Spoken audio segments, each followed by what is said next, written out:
Saya katakan Ahok itu sama sekali tidak menista agama.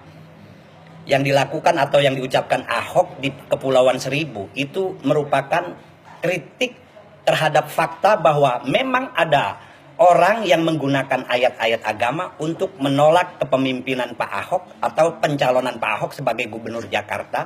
Bahkan bukan cuma soal Jakarta, ketika Pak Ahok dulu juga mencalonkan diri sebagai calon gubernur di Bangka Belitung pun beliau diserang dengan ayat-ayat Al-Quran.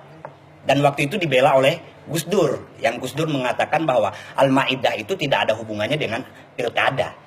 Dan saya serius katakan memang tidak ada hubungannya dengan pilkada. Bahwa ada orang yang mengatakan bahwa Al-Ma'idah itu berhubungan dengan katakanlah sebagai panduan bagi umat Islam untuk memilih pemimpin. Itu saya bilang kata aulia dalam Al-Ma'idah itu artinya bukan pemimpin. Kenapa orang kemudian mengartikan ke pemimpin? Itu memang sempat terjadi, saya berani mengatakan itu kesalahan. Secara kesalahan linguistik yang buktinya juga sekarang Kementerian Agama merevisi kan.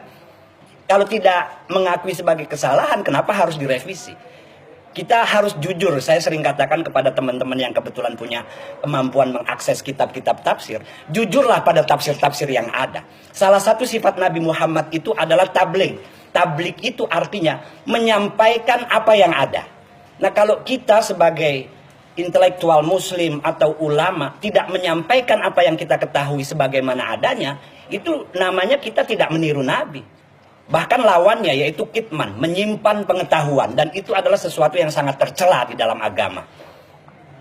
Jadi kalau kita lihat tafsir-tafsir di dalam mengenai ayat-ayat Al-Maidah itu, bagi saya tidak semuanya itu justru lebih cenderung mengartikan sebagai aulia itu adalah sebagai teman dekat, sebagai mitra, sebagai pelindung. Jadi secara harfiah ayat itu melarang orang Islam berteman dekat, meminta perlindungan kepada orang non-muslim, yang konteksnya ketika itu adalah Yahudi dan Nasrani, dan konteksnya dalam konteks perang, bukan dalam konteks damai. Itu hal yang sangat wajar. Zaman sekarang pun umpamanya, katakanlah orang Jakarta perang sama orang Bandung, konkret nih, Jakarta perang sama orang Bandung. Tentu sebagai pemimpin saya, umpamanya di Jakarta saya sebagai pemimpin, saya marah kalau ternyata ada orang Jakarta berdekat-dekatan dengan orang Bandung. Apalagi orang Jakarta itu adalah juga orang yang tahu tentang strategi, tentang kekuatan yang kita miliki. Karena itu kan bahaya dalam konteks perang. Bisa jadi ketika dia minta perlindungan dengan orang yang kita hadapi, malah mereka akan membuka rahasia dan lain sebagainya. Nah, tapi dalam konteks hidup berdamai dan lain sebagainya, tentu ayat-ayat itu tidak bisa diterapkan secara sembarangan. Lebih dalam lagi, saya sering katakan, orang Kristen itu bukan kafir. Ini lebih dalam lagi kalau kita mau serius baca kitab-kitab yang ada di dalam pemikiran keislaman itu. Apalagi Al-Quran, setiap kalimat yang mengandung kalimat kafaro dengan berbagai derivasinya itu tidak selamanya itu berarti orang non-muslim. Orang kafir itu justru adalah orang yang punya kecenderungan menutupi. Kebenaran ditutupi, itu kafir. Kebaikan ditutupi, itu kafir. Orang yang curang, koruptor, itu kafir. Jadi saya sekali lagi ingin mengatakan bahwa secara ilmiah, kalau bicara secara landasan teologisnya, tidak sama sekali ada kekuatan bagi orang-orang yang menuduh Pak Ahok itu telah menistakan agama atau Al-Quran. Jadi landasan teologisnya itu lemah. Ya mohon maaf, saya juga sering bicara dengan teman-teman, kenapa sih tidak jujur pada pengetahuan kalian yang kalian ketahui itu. Bahwa tafsir-tafsir yang ada itu sama sekali tidak ada yang berbicara bahwa ayat Al-Ma'idah, terutama kalimat aulia itu berarti pemimpin. Bahkan terjemahan Al-Quran dari berbagai bahasa, itu tidak ada yang menerjemahkan kata aulia itu sebagai pemimpin. Karena memang bukan gitu loh. Di negara-negara Arab, pemimpin itu tidak ada yang disebut wali. Aulia itu kan jamak, tunggalnya itu wali. Yang ada itu pemimpin itu disebut rois, imam, zaim, atau khalifah yang memiliki makna-makna filosofis yang berbeda-beda. Rois itu artinya asal katanya itu rosun, kepala. Seorang pemimpin itu kan memang kayak kepala kan. Maka seorang pemimpin di negara Arab sekarang ini ada yang disebut rois, artinya kepala. Yang kedua zaim. Zaim itu adalah orang yang memiliki visi yang luas. visi yang jauh. Maka seorang pemimpin itu disebut zaim. Yang ketiga, khalifah. Khalifah itu asal katanya dari kholafa.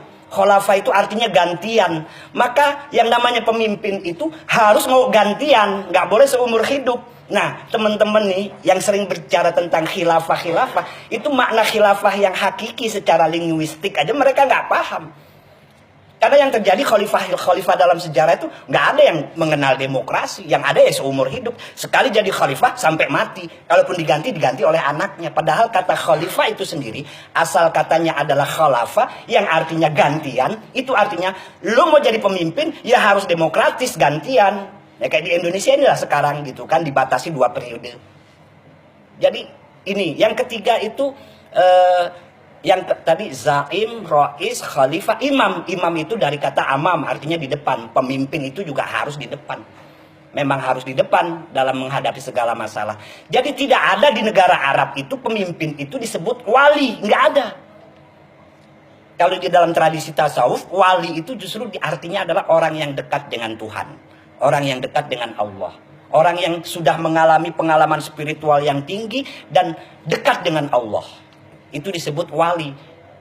Waliullah itu artinya kekasih Allah. Orang yang dekat dengan Allah. Kalau wali itu diartikan pemimpin, waliullah itu berartinya pemimpin Allah dong. Dan itu sangat keliru gitu. Masa ada orang menjadi pemimpinnya Allah, pemimpinnya Tuhan. Jadi ini kerancuan-kerancuan pemikiran keagamaan yang kemudian juga memang digunakan untuk mempengaruhi opini masyarakat yang ya walau kemudian terjadilah apa yang sudah terjadi itu. Apa mobilisasi massa yang berapa kali itu berjilid-jilid itu dengan jumlah yang sedemikian banyak. Ya kalau saya secara pribadi sedih. Manusia sedemikian banyak dimobilisasi untuk sesuatu yang sebetulnya tidak benar-benar. Kalau soal pemimpin, titik tekannya itu bukan apakah dia berkeyakinan A, golongan B, dan lain sebagainya. Tapi titik tekannya itu adalah adilnya itu. Gak ada hubungannya dengan keyakinan. Apalagi di Indonesia, masyarakatnya adalah plural, beragam. Agamanya juga beragam, sukunya juga beragam. Jadi bahwa di Indonesia ini memang semua penduduknya itu penganut agama, tapi Indonesia ini tidak diatur oleh agama. Diatur oleh Undang-Undang Dasar dan Pancasila itu. Dan itu harus kita perjuangkan. Apalagi di zaman sekarang ini saya lihat memang semakin mengendur ini. Soal nilai-nilai kebangsaan ini.